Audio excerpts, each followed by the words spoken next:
feel like it's place and time. When 4 years ago I was looking for something else, you know, as a gang leader you're like, hey, you want to take your gang to victory and you want to be there, you want to choose the best people, most able-minded, strongest people who can take your gang forward.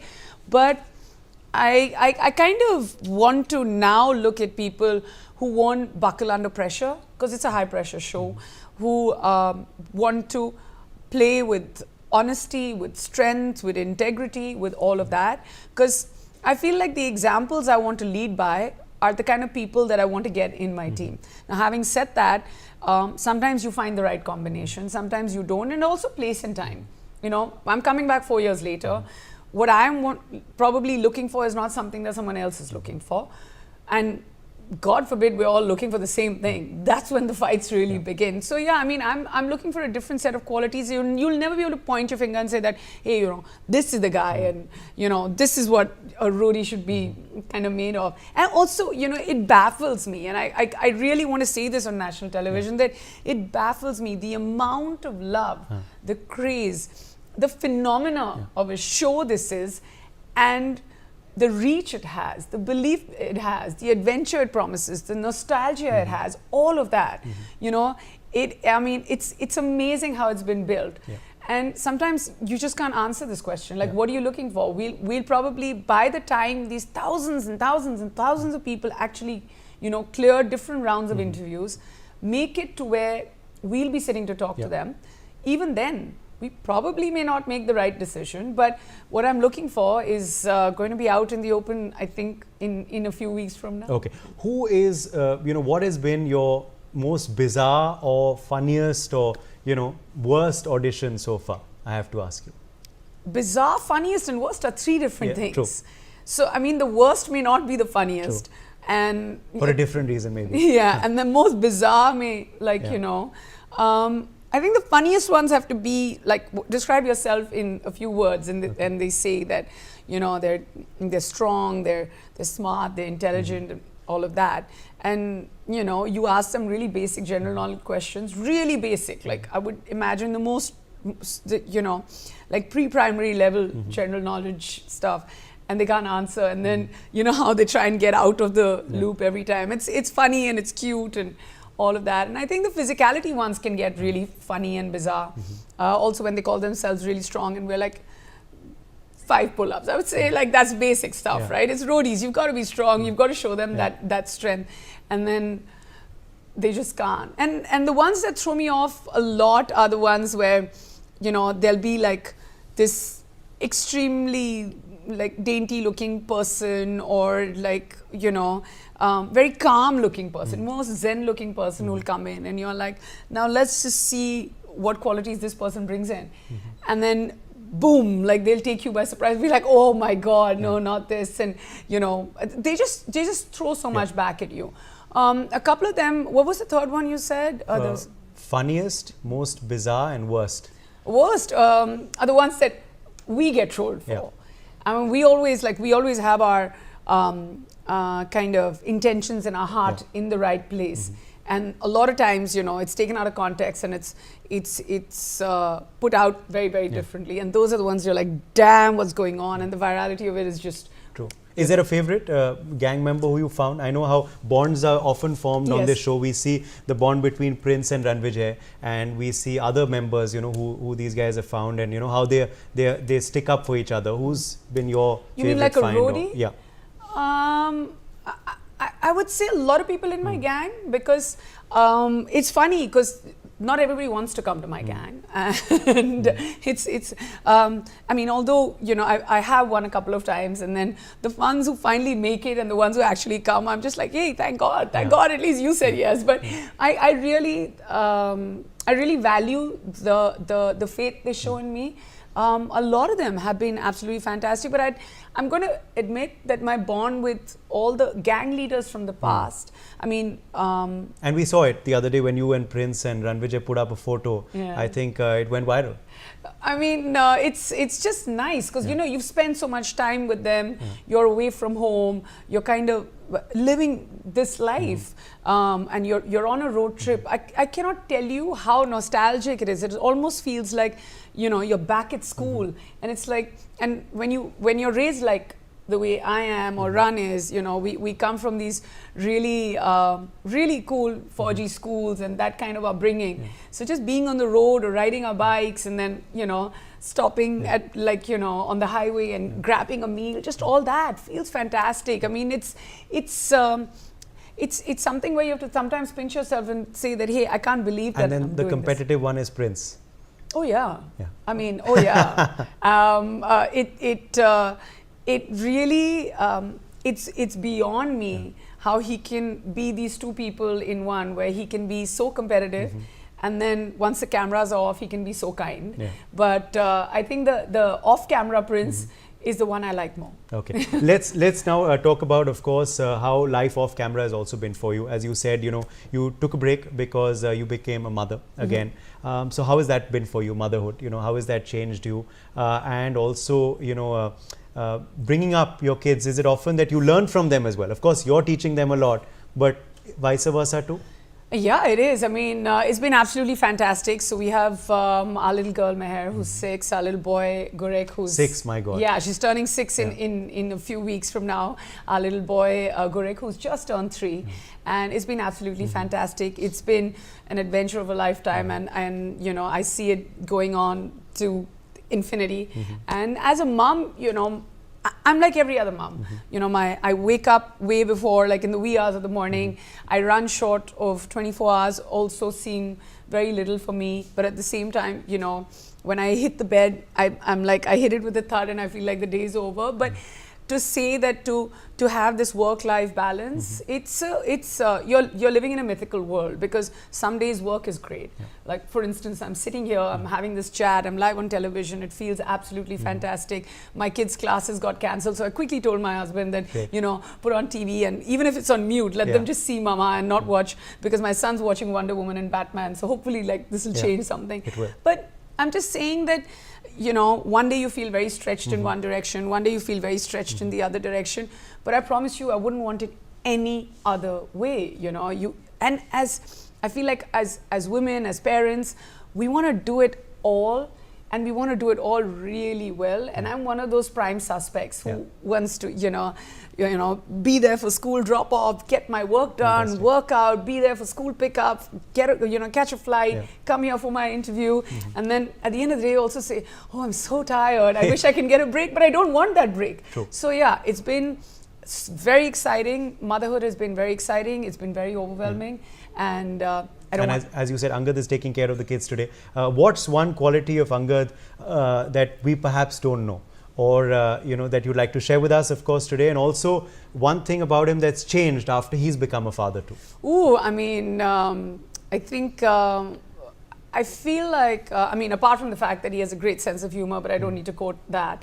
I feel like, I mean, a large part of my sense of security comes from, you know, him, because I feel, and also with him, like, you know, the fact that he himself is such a secure person, such a protective, and you know, what is that word where he's crazy about the kids, but I don't know what the word is.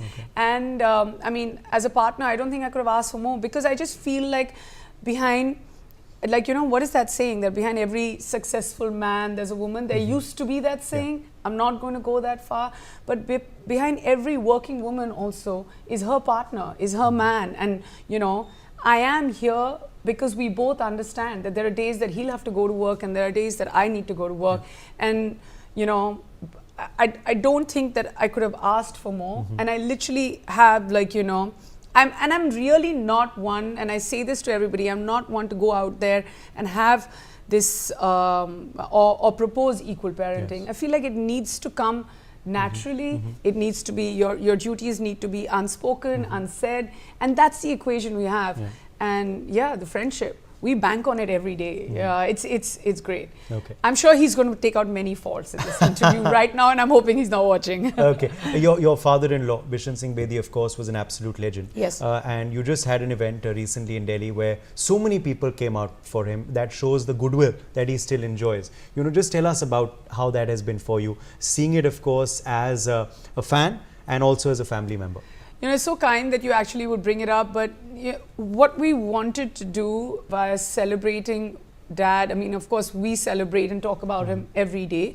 But what we wanted to do was to keep his legacy alive. And what we've done is that he had this wonderful cricket trust called the Bishan Bedi Cricket Trust, which we actually want to take forward year after year. So 25th of September is his birthday. And, we just want to have multiple kind of memorials for him. We want to be able to actually build on the fact that he's been the one who's actually encouraged, he's gone literally grassroots and found talent in the country, and we want to, in our own way, try and take that legacy forward. And that's what we tried to do.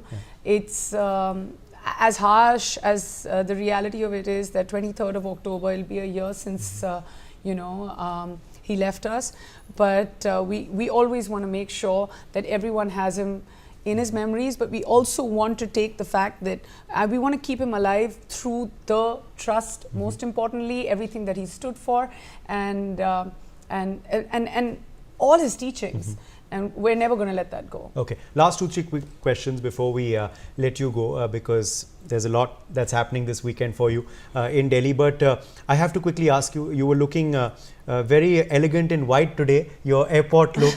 You literally take a flight and we get to know you're coming to Delhi. How does that happen? Yeah, exactly. Yeah. And we see the pictures as well. Yeah. So what's your take on airport looks firstly? Do you have to now dress for them? Or That's hilarious. Actors? But I mean, I had no idea that I'd be live on television talking about airport looks. But I mean, I look at people and I marvel how beautiful they look, and how graceful it all is. But I think I was caught on camera at the airport at 9:30. I woke up at 5:30 in the morning. 6:30 to 8 o'clock was my training. 8 to 8:30. 7:30 to 8 was time with the kids.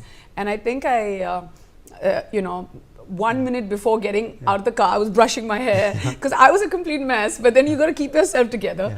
And I aspire to get there, but I feel like if you had to do like a whole what is that, like a sheet of my airport looks, it's definitely comfort over everything else. Because either I'm rushing to a flight or I have the kids with me. So I'm not I don't turn out like that at the airport, but the ones who do, I tip my hat off to them. It's great. But your style, of course, is superb. We've spoken about that at many Fashion Week interviews in the past as well. Yeah, I haven't been there for a while. Today. Yes, imagine Fashion Week is on actually in Delhi, and we normally used to meet there, but now we're meeting in our studio. But this is great. Like, if anybody told me to trade my position right now to be on a roadie set versus anywhere else, and as much as I pretty much do everything across all genres, and I'm very blessed that I feel like that, but I wouldn't want to kind of swap my seat with anybody right now. You spoke, of course, about MTV Roadies set, but you were on a film set as well not too long back for Bad News,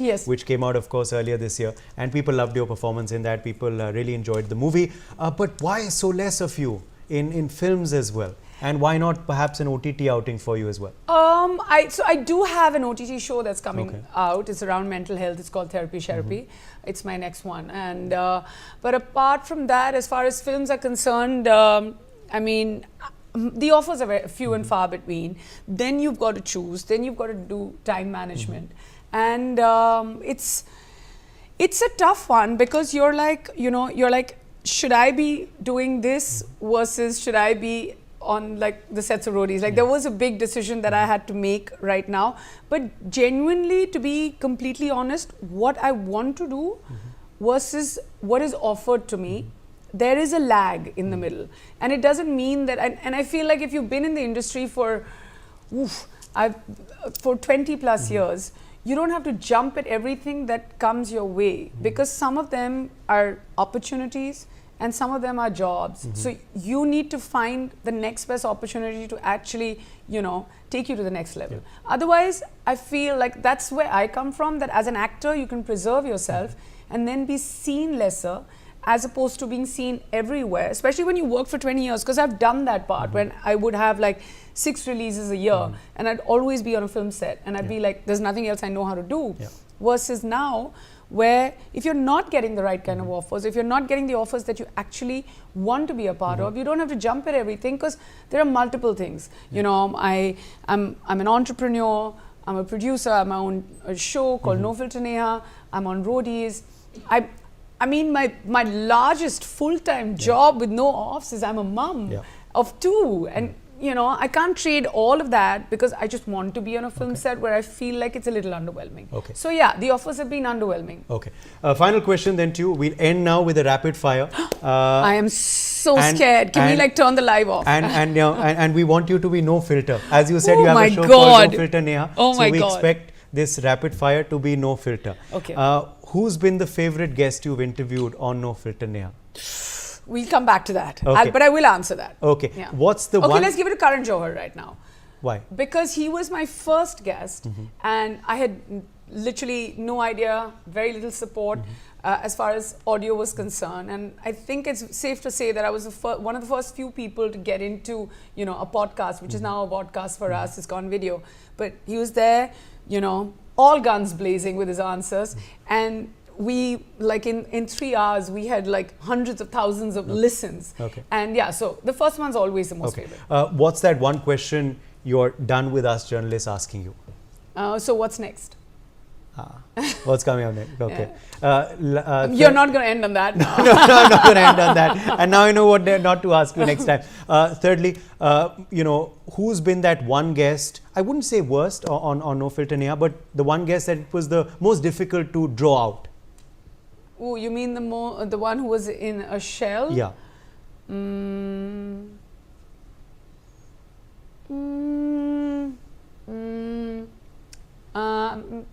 Everyone's been open enough.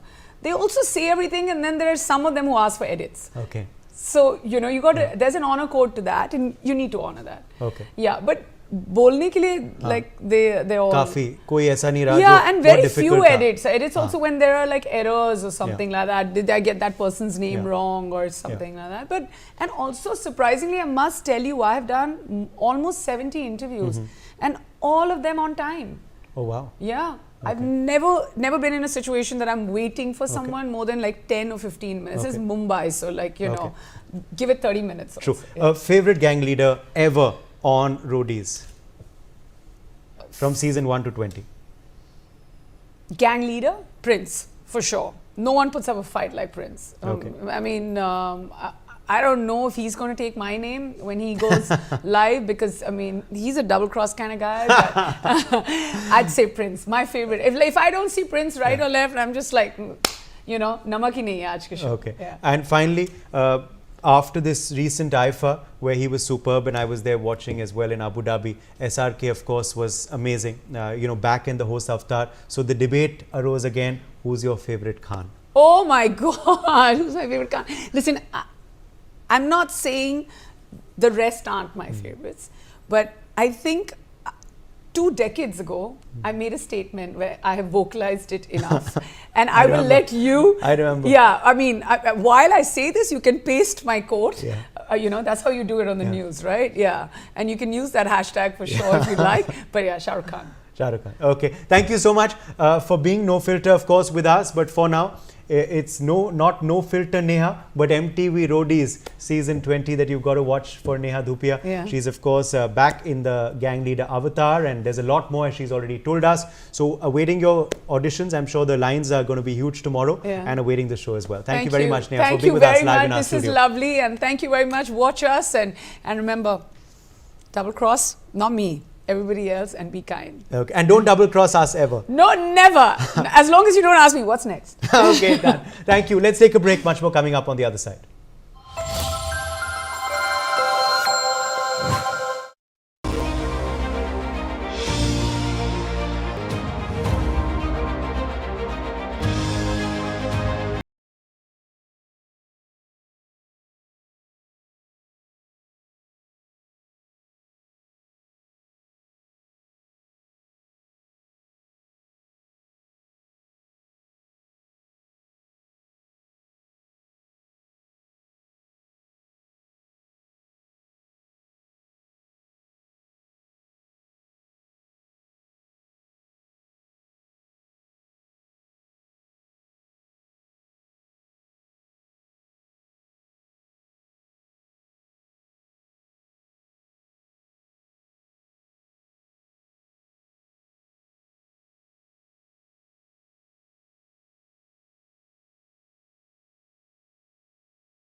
sooner or later the reality hits you that no, the cricketers are competing with you, movie stars are competing with you, foreign models are competing with you. Struggle is absolutely real because there are so many people, right, who want a shot, whether it's television, whether it's movies, whether it's web series. Hindi movies were more of larger than life.